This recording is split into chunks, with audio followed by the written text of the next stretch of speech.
స్వయంభూలుగా వెలిసి నిత్య పూజలు అందుకుంటూ భక్తుల పాలిట కొంగు బంగారమై విరాజిల్లుతున్న శ్రీ మధ్య క్షేత్రంలో ఒక్క రోజున 1,29,950 రూపాయల ఆదాయం సమకూరిందని మధ్య ఆంజనేయ స్వామి వారి దేవస్థానం కార్యనిర్వహణాధికారి ఆకుల కొండలరావు మంగళవారం వెల్లడించారు.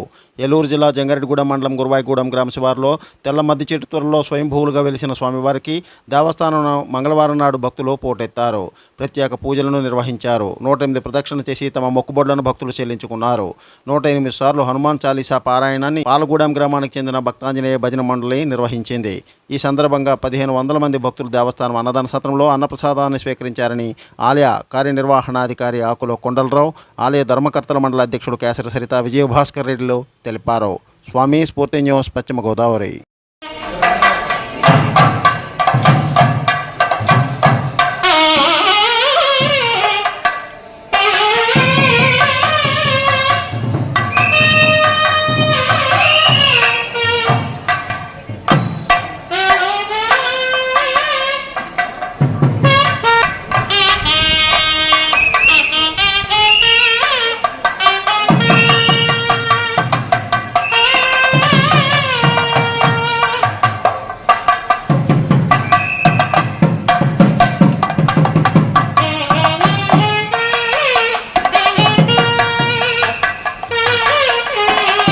దానాల్లోనూ అన్నదానం గొప్పదని, అన్నార్థుల కోసమే అన్నా క్యాంటీన్లు ఏర్పాటు చేసి పేదల ఆకలి తీరుస్తున్నామని టీడీపీ శ్రీకాకుళం నియోజకవర్గ యువ నాయకుడు, ఉమ్మడి శ్రీకాకుళం జిల్లా సర్పంచుల సంఘ అధ్యక్షుడు గొండు శంకర్ అన్నారు. మంగళవారం నాడు టీడీపీ యువ నాయకుడైన శంకర్ మాట్లాడుతూ మంగళవారం నాటికి 314వ రోజుకి అన్నా క్యాంటీన్ నిర్వహించడం జరిగిందని ఆయన చెప్పారు. స్ఫూర్తి news, Srikakulam.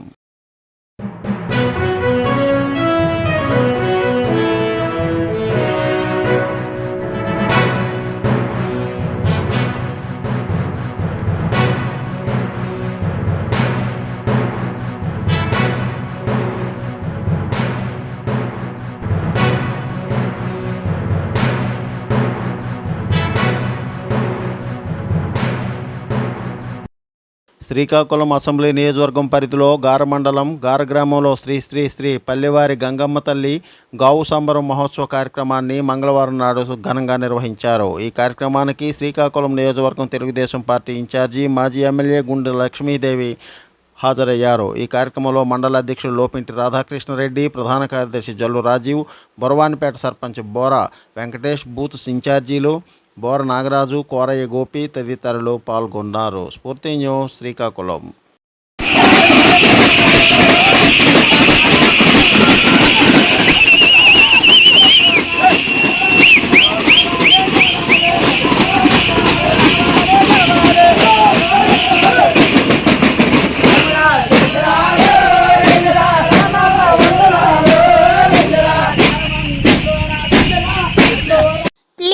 Like, share, subscribe our channel.